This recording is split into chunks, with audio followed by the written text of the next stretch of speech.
Hello, brothers and sisters. My name is Jocka, and welcome back to the chat. Had a couple days off this weekend rather, just to be able to work on some other stuff and not have the pressure of pumping out the vlogs. So, a further explanation is I'm going to be doing the vlogs on weekdays only now. I'm going to leave the weekends without vlogs because I want to work on some other stuff. I want to give some time to school and stuff. Also, giving my bandwidth a break from uploading every day, until obviously I can find some other plan in order to take that into that. But that's not the main reason why. It's just I feel like I want these talks to be organic, right? I want them to be exciting and energetic. And if I'm doing that every day, if I'm worrying about, which I found that I started to worry about trying to think of things to talk about every day, I feel like I started getting drained. So I don't want that to be affiliated with this. I want to come back with this after a nice little break, or at least a fresh start from after working on some other things, and then hit this back on and with the energy that I love putting into this.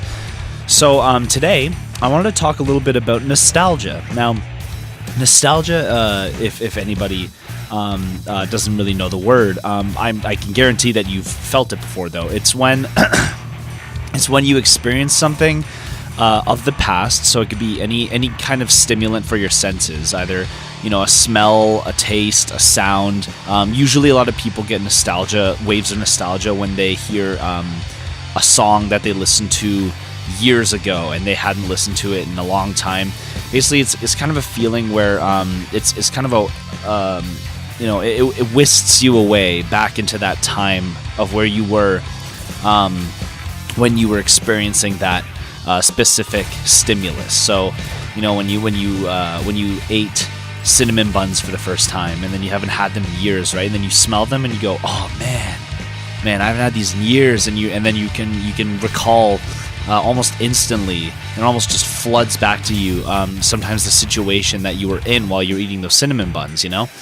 Some good, some bad. That's the thing that I kind of wanted to talk about today. Is nostalgia is a very real thing that people obtain, but is it good or is it bad? And some people, most people probably, they experience both, where they can remember a really good wedding, wait, did I say a really good wedding? A really good setting, I guess.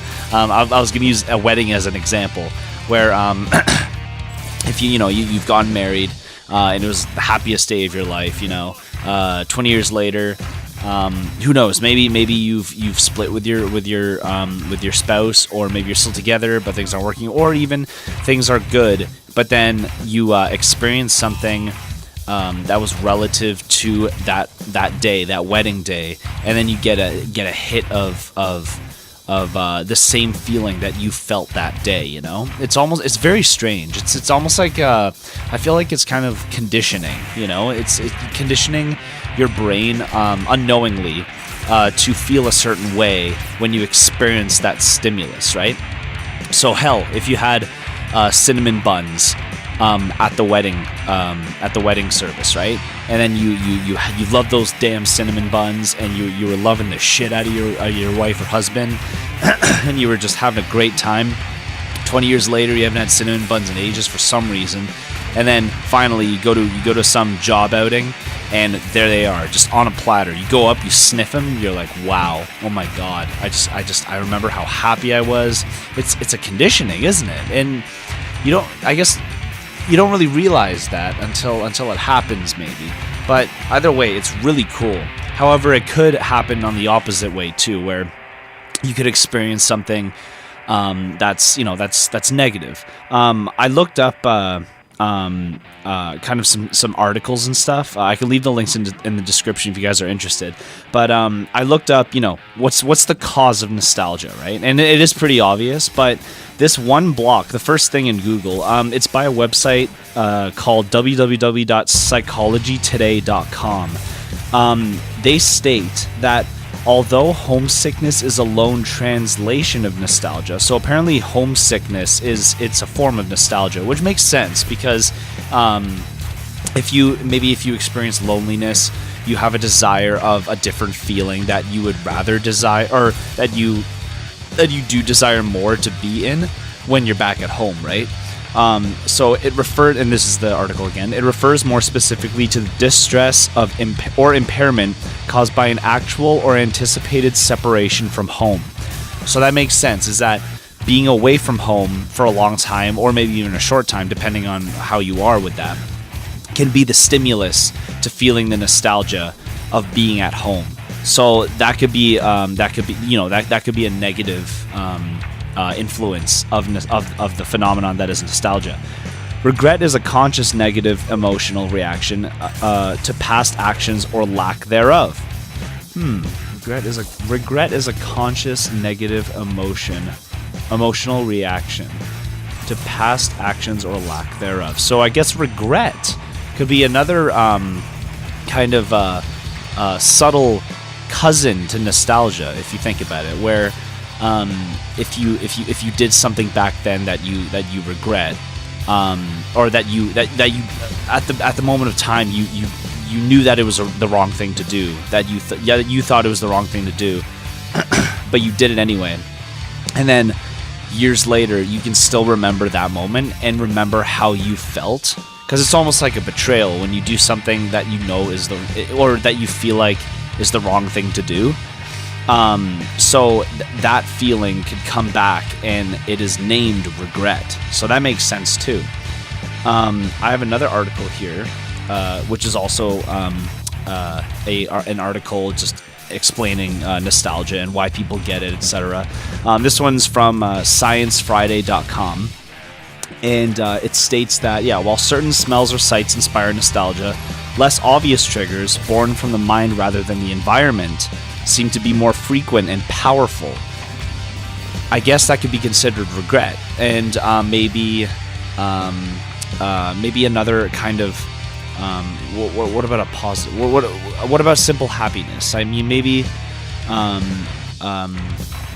when people experience happiness, do they think back at other times that they were happy? Because I don't know if I recollect in my own mind that I do that much. I feel like when I'm happy, when I'm experiencing happiness, I'm more living in the moment rather than reminiscing, you know?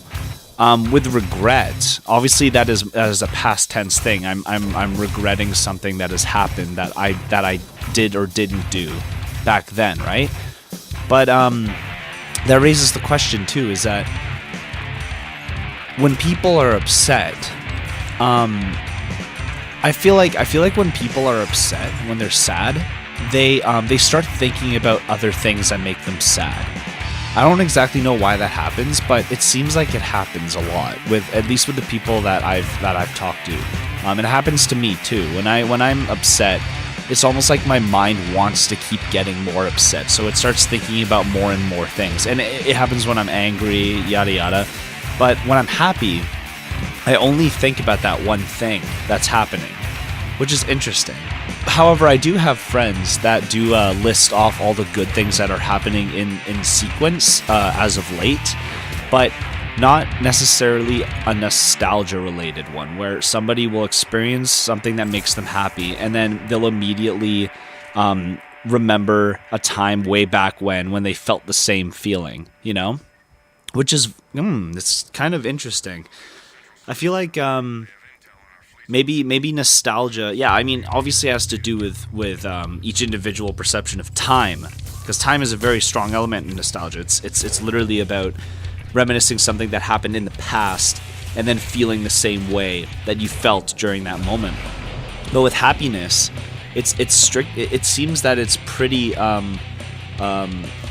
it's pretty specified to the present of the moment, right? But unless you're happy and then you remember bad things that happened when you were or back then. Well, I mean, obviously you were younger, but back in the past, and then realizing that you've conquered those things, and then that could make you more happy. Who knows? Because then that would be a comparison, right? Because that happens with regret sometimes, is that maybe the time that you're reminiscing, you were happier, or you had an opportunity to feel like you would be happier, but you didn't take it. And then that is resulting in the regret. So why couldn't it be the other way around, right? Why couldn't somebody feel happy in the moment, but then remember a struggle that they went through, maybe to get to this point, and then would that make them happier? I think it would. That's very interesting. Wow. So that means that, wow. Oh, I just came to this realization. That's really cool. That means that when people are upset,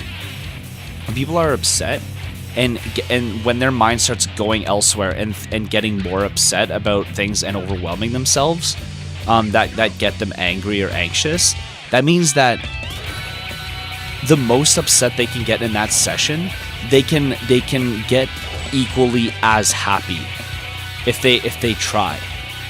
Because that means that, oh my god, this is so cool. That means that if somebody is happy for just a moment, they can look back at all of the things that had happened in their life that were struggles, that were tragedies, and realize that they got through it, and they're at this moment now, when maybe back then they didn't know that they would get to.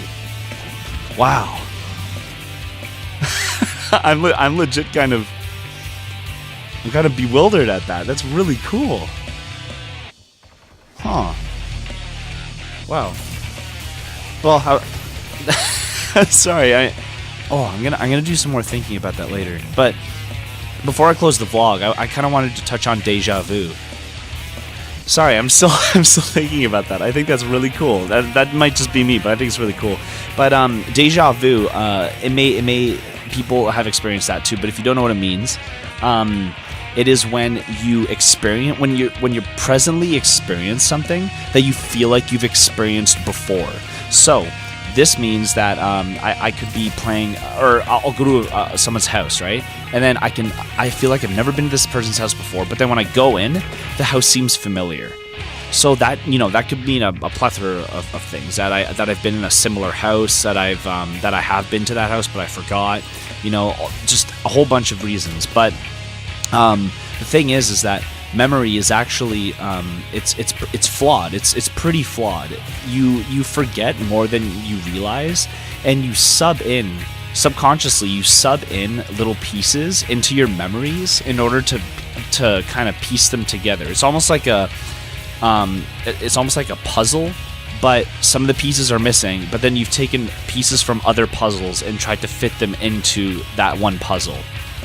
So it's really interesting. So you could remember a memory way back when, and it could play completely differently than how it actually happened, and then that could be a result, or that could be a catalyst for the result being deja vu, right? A lot of people chalk it up to even past lives, right? To go to the extreme route, but who really knows, right? It's a strange phenomenon, but obviously it's not really related to nostalgia, because it's more about nostalgia is more about experiencing a feeling that you had before, rather than thinking that you've been in a situation before, as deja vu is. But maybe we'll touch on that another time. Thank you guys so much for watching and listening. This was kind of cool. Coming to that realization, I think that's a really optimistic way of looking at it, and it's true. If your sadness has that big of a chance to expand like it does, then your happiness has just as much of a chance to expand if you let it, right? But in the end, the choice is yours, right? But that's awesome. Anyways, thank you guys so much. Like and comment, subscribe if you guys like more, and please check out my Asphilianar video. It's the first song, or the first single that I've released for my EP. And yeah, thank you guys so much again, and I'll see you guys later.